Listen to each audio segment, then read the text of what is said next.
Sir ಇತ್ತೀಚೆಗೆ ಒಂದು ದೊಡ್ಡ ಸಮಸ್ಯೆ ಅಂದ್ರೆ ತೂಕ ಇಳಿಸ್ಕೊಳೋದು ಮತ್ತು ಬೊಜ್ಜು ಕರಗಿಕೆ ಹೇಗೆ ಮಾಡಬೇಕು ಅನ್ನೋದು ಒತ್ತಡ. ಇದಕ್ಕೆ ಬೇರೆ ಬೇರೆ ಮೆಡಿಸಿನ್ಸ್ ತಗೊಳ್ತಾ ಇರ್ತಾರೆ, ಅದು ಸಫಲ ನೀಡೋದಿಲ್ಲ ಅವ್ರಿಗೆ. ಯೋಗ ಇದಕ್ಕೆ ಹೇಗೆ ಸಹಕಾರಿ ಮಾಡುತ್ತೆ ಅನ್ನೋದ್ರ ಬಗ್ಗೆ ಹೇಳ್ಬೋದಾ ಸರ್? ಎಸ್ ಸರ್, ತುಂಬ ಒಳ್ಳೆ ಕ್ವಶನ್ ಇದು. ಸೊ ಏನಂತ ಅಂದರೆ ಇವಾಗಿನ ಕಾಲಘಟ್ಟದಲ್ಲಿ ಎಲ್ಲರೂ ಸಹ ನಮ್ಮ ಒಂದು ಲೈಫ್ ಸ್ಟೈಲಿಂದಾಗಿ, ಜೀವನ ಶೈಲಿಯಿಂದಾಗಿ ಏನಾಗ್ತಿದೆ, ಎಲ್ಲರೂ ತೂಕ ಹೆಚ್ಚಾಗೋದು, ಹಾಗೆ ಬೊಜ್ಜು ಜಾಸ್ತಿ ಆಗೋದು, ಆ ಒಂದು ಬೊಜ್ಜಿನಿಂದ ಹೆಚ್ಚಿನ ಕಾಯಿಲೆಗಳು ಬರ್ತಿದೆ. ನಮಗೆ ಬೊಜ್ಜಿನಿಂದಾಗಿ ಎಲ್ಲ ಥರದ ಕಾಯಿಲೆಗಳು ಬರುತ್ತೆ. ನಮ್ಮ ಒಂದು ದೇಹದಲ್ಲಿ ಮೊದಲಿಗೆ ಕಾಯಿಲೆ ಅಂತ ಸ್ಟಾರ್ಟ್ ಆಗೋದೇನೆ ವಾತ ಪಿತ್ತ ಕಫ ಅನ್ನುವ ಒಂದು 3 ತ್ರಿದೋಷಗಳಿಂದಾಗಿ ನಮ್ಮ ಒಂದು ದೇಹದಲ್ಲಿ ಕಾಯಿಲೆಗಳು ಸ್ಟಾರ್ಟ್ ಆಗುತ್ತೆ. ನಮ್ಮ ಹೊಟ್ಟೆಯಲ್ಲಿನೇ, ಉದರದಲ್ಲೇ ಎಲ್ಲ ಒಂದು ಕಾಯಿಲೆಗಳು ಶುರುವಾಗುವಂಥದ್ದು. ಸೊ ಆ ಒಂದು ನಿಟ್ಟಿನಲ್ಲಿ ಎಲ್ಲರೂ ಸಹ ತೂಕವನ್ನು ಇಳಿಸ್ಕೊಳ್ಳೋದು ತುಂಬ ಉತ್ತಮ ಕ್ರಿಯೆ. ನಮ್ಮ ಒಂದು ಉತ್ತಮ ಜೀವನ ಶೈಲಿ ರೂಢಿಸ್ಕೊಳ್ಳೋದಕ್ಕೆ ಇದು ತುಂಬಾ ಸಹಕಾರಿ ಆ್ಯಕ್ಚುಲಿ. ಸೊ ಈ ಒಂದು ಇದರಲ್ಲಿ ಬೊಜ್ಜು ಕರಗಿಸ್ಕೊಳ್ಳೋದಕ್ಕೆ ಮತ್ತು ತೂಕ ಇಳಿಸ್ಕೊಳ್ಳೋದಕ್ಕೆ ಯೋಗ ತುಂಬಾ ಸಹಕಾರಿಯಾಗತ್ತೆ.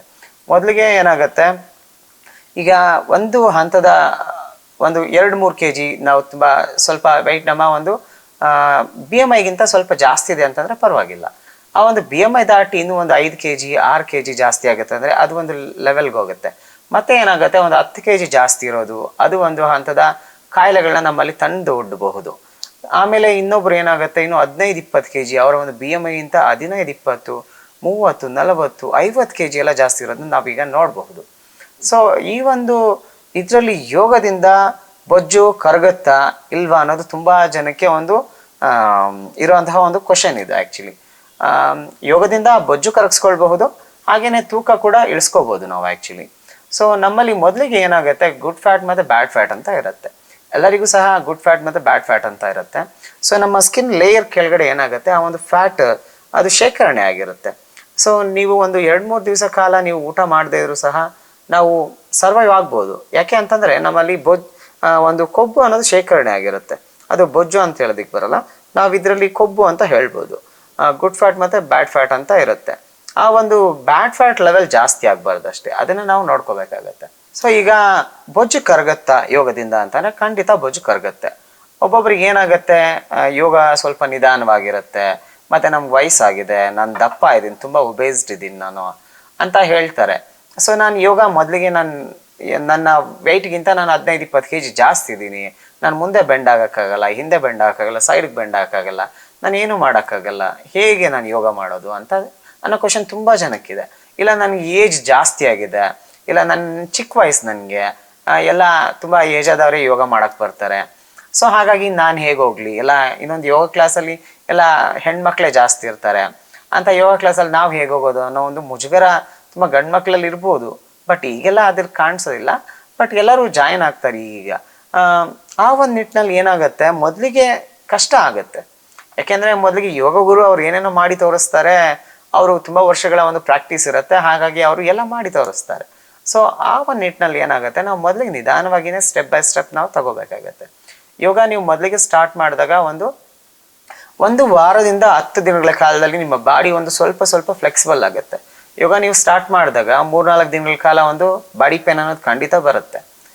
ಏನು ಪ್ರಾಕ್ಟೀಸ್ ಇಲ್ಲ, ನನಗೆ ಫಸ್ಟ್ ಟೈಮ್ ನಾನು ಯೋಗ ಮಾಡ್ತಿದ್ದೀನಿ ಅಂದರೆ ನಮಗೆ ಖಂಡಿತ ಬಾಡಿ ಪೇನ್ ಬರುತ್ತೆ. ಹಾಗಾಗಿ ಭಯಪಡುವಂಥದ್ದೇನಿಲ್ಲ. 3-4 ದಿನ ಬಾಡಿ ಪೇನ್ ಬರುತ್ತೆ, ಮತ್ತು ಕಡಿಮೆ ಆಗುತ್ತೆ. ಹಾಗೆ ನೀವು ನಿರಂತರ ಒಂದು ಪ್ರಾಕ್ಟೀಸ್ ಕಂಟಿನ್ಯೂ ಮಾಡಿದ್ರೆ ಏನಾಗುತ್ತೆ, ನಮ್ಮ ಮಸಲ್ಸ್ ಫ್ರೀ ಆಗುತ್ತೆ. ಫಸ್ಟ್ಗೆ ನಾವು ಏನು ಕೆಲಸ ಮಾಡಿದೆ ಏನಾಗಿರುತ್ತೆ, ನಮ್ಮ ಮಸಲ್ಸ್ ಎಲ್ಲ ಸ್ಟಿಫ್ ಆಗಿರುತ್ತೆ. ಸ್ಟಿಫ್ ಆಗಿರೋದ್ರಿಂದ ಏನಾಗುತ್ತೆ, ನೀವು ಯಾವಾಗ ಯೋಗ ಮಾಡ್ತೀರಾ, ನೀವು ಒಂದು ಇದನ್ನ ಮೂಮೆಂಟ್ ಕೊಡ್ತೀರಾ, ಎಲ್ಲ ಅಂಗಾಂಗಗಳಿಗೆ ಮೂಮೆಂಟ್ ಕೊಟ್ಟು ಸ್ಟ್ರೆಚ್ ಮಾಡೋದ್ರಿಂದ ಏನಾಗುತ್ತೆ, ನಮ್ಮ ಮಸಲ್ಸ್ ಸ್ವಲ್ಪ ಎಕ್ಸ್ಪಾಂಡ್ ಆಗುತ್ತಲ್ಲ, ಅವಾಗ ಏನಾಗುತ್ತೆ, ಅದು ನಿಮಗೆ ಯೋಗ ತರಗತಿ ಆದಮೇಲೆ ಏನಾಗುತ್ತೆ, ಬಾಡಿ ಪೇನ್ ಬರುತ್ತೆ. ಸೊ ಆ ಒಂದು ಬಾಡಿ ಪೇನ್ ಕಡಿಮೆ ಆಗುತ್ತೆ ಕಾಲಾಂತರದಲ್ಲಿ. ಒಂದು 3-4 ದಿನಗಳಲ್ಲಿ ಬಾಡಿ ಪೇನ್ ಕಡಿಮೆ ಆಗುತ್ತೆ. ಸೊ ಯೋಗವನ್ನು ಮತ್ತು ನೀವು ನಿರಂತರ ಒಂದು ಪ್ರಕ್ರಿಯೆಯನ್ನಾಗಿಸಿದ್ರೆ ಏನಾಗುತ್ತೆ, ನಿಧಾನಕ್ಕೆ ಏನಾಗುತ್ತೆ, 1 ತಿಂಗಳಲ್ಲಿ ಒಂದು ಅರ್ಧ kg 1 kg ಆ ಥರ ಕಡಿಮೆ ಆಗ್ತಾ ಬರುತ್ತೆ. ಒಬ್ಬೊಬ್ರು ಏನಾಗುತ್ತೆ, ಒಂದು 3 kg ಒಂದೇ ಸಾರಿಗೆ ಒಂದೇ ತಿಂಗಳಲ್ಲಿ ಕಡಿಮೆ ಆಗ್ಬೋದು.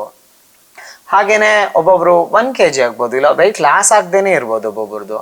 ಏನಾಗುತ್ತೆ, ಇನ್ನೊಂದು ಯೋಗ ಮಾಡುವಾಗ ನಮ್ಮಲ್ಲಿ ಆಗುವಂಥ ಒಂದು ಪ್ರಕ್ರಿಯೆ ಏನಂತಾನೆ, ನಮ್ಮ ದೇಹದಲ್ಲಿ ಒಬ್ಬೊಬ್ರು ಯೋಗ ಮಾಡಿದ್ರು ಸಹ ಅದು ವೆಯ್ಟ್ ಲಾಸ್ ಆಗ್ತಿರೋದಿಲ್ಲ, ಬಟ್ ಏನಾಗ್ತಿರುತ್ತೆ, ಬಾಡಿ ಟೋನಿಂಗ್ ಆಗ್ತಿರುತ್ತೆ. ಬಾಡಿ ಟೋನಿಂಗ್ ಅಂತ ಅಂದರೆ ನಮ್ದು ಇವಾಗ ಏನಾಗುತ್ತೆ, ನಮ್ಮ ಬಾಡಿಗೆ ಶೇಪ್ ಬರ್ತಾ ಇರುತ್ತೆ. ಸೊ ಆ ಒಂದು ಪ್ರಕ್ರಿಯೆ ನಡೀತಿರುತ್ತೆ. ಮತ್ತೆ ಇನ್ನೊಂದು ವೆಯ್ಟ್ ಲಾಸ್ ಆಗಿದ್ರು ಕೂಡ ಅವ್ರದ್ದು ಕೊಬ್ಬು ಕರಗಿದ್ರು ಸಹ ಏನಾಗತ್ತೆ, ಅವರ ಮಸಲ್ ವೆಯ್ಟ್ ಸ್ವಲ್ಪ ಗೇನ್ ಆಗಿರುತ್ತೆ. ಆ ಒಂದು ಇದರಲ್ಲಿ ಏನಾಗತ್ತೆ, ನಮಗೆ ವೆಯ್ಟ್ ಲಾಸ್ ಅನ್ನೋದು ನಮಗೆ ವೇಯಿಂಗ್ ಸ್ಕೇಲಲ್ಲಿ ಗೊತ್ತಾಗೋದಿಲ್ಲ. ಸೊ ಹಾಗಾಗಿ ನಾವು ವೆಯ್ಟ್ ನಂದು ಕಡಿಮೆ ಆಗ್ತಿಲ್ಲ ಅನ್ನೋ ಒಂದು ರೀಸನ್ನಿಂದಾಗಿ ನಾವು ಸ್ಟಾಪ್ ಮಾಡ್ಬೋದು. ಆ್ಯಕ್ಚುಲಿ ನೀವೊಂದು ಅಟ್ಲೀಸ್ಟ್ ಒಂದು 3 ತಿಂಗಳು ಮಾಡಿದ್ರೆ ಯೋಗದಿಂದ ಆಗುವಂಥ ಒಂದು ಬದಲಾವಣೆಗಳು ದೇಹದಲ್ಲಿ ಗಮನಿಸಬಹುದು. ಹಾಗೆಯೇ ವೆಯ್ಟ್ ಲಾಸ್ ಸಹ ಖಂಡಿತ ಆಗೇ ಆಗತ್ತೆ. ಸೊ ಬೊಜ್ಜು ಕರಗಿಸ್ಬೇಕು ಮತ್ತು ಒಂದು ತೂಕ ಕಡಿಮೆ ಆಗಬೇಕು ಅಂತಂದರೆ ಯೋಗ ಒಂದು ನಿಜವಾಗ್ಲೂ ಸಹ ಒಂದು ಉತ್ತಮ ಒಂದು ವ್ಯಾಯಾಮ. ಯೋಗ ಮಾಡುವ ಮೂಲಕ ನಾವು ನಮ್ಮ ಬೊಜ್ಜು ಕರಗಿಸ್ಬೋದು, ಹಾಗೆ ನಮ್ಮ ತೂಕವನ್ನು ಸಹ ಇಳಿಸ್ಬಹುದು. ಸೊ ಯೋಗ ಈಗ ಹೇಗೆ ನಾವು ನಮಗೆ ಟೈಮೇ ಇಲ್ಲ ಅಂತಂದರೆ ನಾವೀಗ ಊಟ ಮಾಡೋದಕ್ಕೆ ನಾವು ಒಂದು ರೆಗ್ಯುಲರ್ ಆಗಿ ನಾವು ಅದಕ್ಕೆ ಟೈಮ್ ಅಂತ ಕೊಟ್ಟಿದ್ದೀವಿ ಅಲ್ಲ. ಸೊ ಹಾಗೇನೆ ಯೋಗಕ್ಕೂ ಸಹ ಒಂದು ನಾವು 45 ನಿಮಿಷ 1 ಗಂಟೆಗಳ ಸಮಯ ಕೊಡೋದ್ರಿಂದ ನಮ್ಮ ಒಂದು ಜೀವನ ಶೈಲಿ ಉತ್ತಮವಾಗತ್ತೆ, ನಾವು ನೆಮ್ಮದಿಯಾಗಿರ್ಬೋದು. ನಮ್ಮ ಒಂದು ಯೋಗ ನಮಗೆ ಸರ್ವತೋಮುಖ ಬೆಳವಣಿಗೆಗೆ ಕಾರಣವಾಗುತ್ತೆ. ಹೇಗೆ ಅಂತ ಅಂದರೆ, ನೀವೀಗ ಬೆಳಿಗ್ಗೆ ಯೋಗ ಮಾಡ್ತೀರಾ, ನಿಮ್ಮ ದೇಹಕ್ಕೆ ವ್ಯಾಯಾಮ ಸಿಕ್ತು, ಹಾಗೆ ನಿಮ್ಮ ಮನಸ್ಸಿಗೂ ವ್ಯಾಯಾಮ ಸಿಗುತ್ತೆ. ಹಾಗೆ ನಿಮ್ಮ ಒಂದು ಲಂಗ್ಸ್ ಏನಾಗುತ್ತೆ, ನಿಮ್ಮ ಲಂಗ್ಸ್ ಕೆಪಾಸಿಟಿ ಜಾಸ್ತಿ ಆಗುತ್ತೆ. ಯಾಕೆಂದರೆ ಈಗ ನಾವು ಬ್ರೀತ್ ಮಾಡುವಂಥ ಒಂದು ಗಾಳಿ ಎಲ್ಲ ಪೊಲ್ಯೂಟೆಡ್ ಏರ್. ಈಗ ಎಲ್ಲ ಒಂದು ಮಾಲಿನ್ಯಗಳಿಂದ, ವಾಯು ಮಾಲಿನ್ಯದಿಂದಾಗಿ ಏನಾಗಿದೆ, ನಮ್ಮ ಲಂಗ್ಸ್ ಕೆಪಾಸಿಟಿ ಕಡಿಮೆ ಆಗುತ್ತೆ. ನೀವು ಕೇಳಿರ್ಬೋದು, ಈಗ ಕೊರೋನಾ ಟೈಮಲ್ಲಿ ಏನಾಯಿತು, ಎಲ್ಲ ಲಂಗ್ಸ್ ಕೆಪಾಸಿಟಿ ಕಡಿಮೆ ಆಯಿತು, ಅವರ ಲಂಗ್ಸ್ ಎಲ್ಲ ಬ್ಲಾಕ್ ಆಗ್ತಿತ್ತು. ಹಾಗೆ ಅದರಿಂದಾಗಿ ಅವ್ರಿಗೆ ಆಕ್ಸಿಜನ್ ಬೇಕಾಗ್ತಿತ್ತು. ತುಂಬ ಜನಕ್ಕೆ ಆಕ್ಸಿಜನ್ ಸಿಗಲಿಲ್ಲ, ಅದು ಬೇರೆ. ಬಟ್ ಈ ಯೋಗ ಮಾಡಿದಂಥವ್ರು ಏನಿದಾರಲ್ಲ, ಅವರ ಒಂದು ಲಂಗ್ಸ್ ತುಂಬ ಚೆನ್ನಾಗಿ ವರ್ಕ್ ಆಗ್ತಿತ್ತು. ಯಾಕೆ ಅಂತಂದರೆ ಅವರು ಪ್ರಾಣಾಯಾಮ ಮಾಡ್ತಿದ್ರು, ಯೋಗ ಮಾಡ್ತಿದ್ರು. ಅವರ ಮತ್ತೆ ಒಂದು ಸ್ಟ್ರೆಸ್ನ ಕಂಟ್ರೋಲ್ ಸ್ಟ್ರೆಸ್ನ ತಡ್ಕೊಳ್ಳುವಂಥ ಒಂದು ಕೆಪಾಸಿಟಿ ಅವರಲ್ಲಿತ್ತು. ಅವರ ಒಂದು ಲಂಗ್ಸ್ಗೆ ಸಹ ಒಂದು ಇದನ್ನ ಕೆಪಾಸಿಟಿ ಜಾಸ್ತಿ ಇತ್ತು. ಹಾಗಾಗಿ ಯೋಗ ಮಾಡಿದವರು ತುಂಬಾ ಜನ ಡೆತ್ ಆಗಿಲ್ಲ ಅನ್ನೋದು ತುಂಬಾ ಒಂದು ಒಳ್ಳೆ ಒಂದು ಗೊತ್ತಾಗಿದೆ. ಎಸ್ ಸರ್, ನೆಕ್ಸ್ಟ್ ಇನ್ನೊಂದು ಏನಂದ್ರೆ, ಹಳ್ಳಿರ್ಲಿ ಸಿಟಿ ಇರ್ಲಿ, ಈಗ ಪ್ರತಿ ಮನೆಯಲ್ಲೂ ಒಬ್ಬ ಡಯಾಬಿಟಿಸ್ ಪೇಷಂಟ್ ಇದ್ದೇ ಇರ್ತಾನೆ. ಇದು ಡಯಾಬಿಟಿಸ್ಗೆ ಯೋಗದಿಂದ ಪರಿಹಾರ ಸಿಗ್ಬೋದಾ ಅಂತ? ಖಂಡಿತ. ಡಯಾಬಿಟೀಸ್ಗೆ ನೀವು ನೋಡಿದಾಗೆ ನೀವು ಮೆಡಿಸಿನ್ ತಗೊಳ್ತಾನೆ ಇರ್ಬೇಕು. ಒನ್ಸ್ ನಿಮ್ಗೆ ಡಯಾಬಿಟೀಸ್ ಬಂತು ಅಂದ್ರೆ, ಅಯ್ಯೋ ನನಗೆ ಸಕ್ಕರೆ ಕಾಯಿಲೆ ಬಂತು, ನಾನು ಮಾತ್ರ ತಗೊಳ್ಳೇಬೇಕು ಅನ್ನೋ ಒಂದು ಇದು ಇವಾಗ ಎಲ್ಲ ಒಂದು ಮನೆಗಳಲ್ಲಿ ಅಟ್ಲೀಸ್ಟ್ ಒಬ್ರಿಗಾದ್ರೂ ಇರುತ್ತೆ ಈಗ ಡಯಾಬಿಟೀಸ್ ಅನ್ನೋದು. ಸೊ ಮೊದಲಿಗೆ ಏನಾಗುತ್ತೆ, ಡಯಾಬಿಟೀಸ್ ಅನ್ನೋದು ಶುಗರ್ ಲೆವೆಲ್, ಎಲ್ಲರ ಒಂದು ದೇಹದಲ್ಲೂ ಶುಗರ್ ಲೆವೆಲ್ ಅನ್ನೋದು ಇರುತ್ತೆ. ಸೊ ಇದು ಎಲ್ಲಿ ನಮಗೆ ನಾವು ಸಕ್ಕರೆ ತಿನ್ನೋದ್ರಿಂದ ಏನಾದ್ರು ನಮಗೆ, ಇಲ್ಲ ಸ್ವೀಟ್ಸ್ ತಿನ್ನೋದ್ರಿಂದ ನಮಗೆ ಶುಗರ್ ಬರುತ್ತಾ? ಖಂಡಿತ ಇಲ್ಲ. ಸೊ ನಮಗೆ ನಾವು ಡಯಾಬಿಟಿಕ್ ಪೇಷಂಟ್ ಆಗೋದು ಹೇಗೆ ಅಂತಂದರೆ, ನಮ್ಮ ಜೀವನ ಶೈಲಿಯಿಂದ.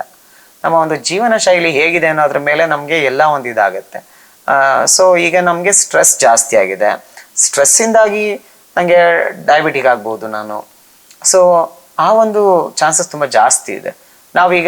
ನಾವು ತಿನ್ನೋ ಒಂದು ಫುಡ್ ಹೇಗಿದೆ ಅನ್ನೋದ್ರ ಮೇಲೆ ಕೂಡ ಡಿಪೆಂಡ್ ಆಗುತ್ತೆ. ತುಂಬ ಜಾಸ್ತಿ ಅಂತಾನೆ ನಮ್ಮ ಒಂದು ಜೀವನ ಶೈಲಿಯಿಂದಾಗಿನೇ ನಮಗೆ ಈ ಒಂದು ಡಯಾಬಿಟೀಸ್ ಬರುವಂಥದ್ದು. ಸೊ ಈ ಒಂದು ಡಯಾಬಿಟೀಸ್ನ ನಾವು ಹೇಗೆ ರಿವರ್ಸ್ ಮಾಡಬಹುದಾ? ಯೋಗದಿಂದ ಈ ಒಂದು ಡಯಾಬಿಟೀಸ್ನ ರಿವರ್ಸ್ ಮಾಡಬಹುದು. ಆ್ಯಕ್ಚುಲಿ ಈಗ ನೀವು ಕೇಳ್ತಿರ್ತೀರ, ಎಲ್ಲ ಕಡೆ ತುಂಬ ಬರ್ತಿರತ್ತೆ ಈಗೆಲ್ಲ, ಡಯಾಬಿಟೀಸ್ನ ರಿವರ್ಸ್ ಮಾಡ್ತೀವಿ ನಾವು ಅಂತ ಎಲ್ಲ ಕಡೆ ಈಗ ಹೇಳ್ತಿರ್ತಾರೆ. Diabetes can be reversed with yoga. So ಯೋಗದಿಂದ ಡಯಾಬಿಟೀಸ್ನ ರಿವರ್ಸ್ ಮಾಡ್ಬೋದು, ಅದು ಖಂಡಿತ. ನೀವು ಇಲ್ಲ ನಾನು ಇಂಗ್ಲೀಷ್ ಮೆಡಿಸಿನ್ ತಗೊಳ್ತೀನಿ, ಲೈಫ್ ಟೈಮ್ ನೀವು ಮೆಡಿಸಿನ್ ತಗೊಳ್ಳೇಬೇಕು, ಇನ್ಸುಲಿನ್ ತಗೊಳ್ಳೇಬೇಕು.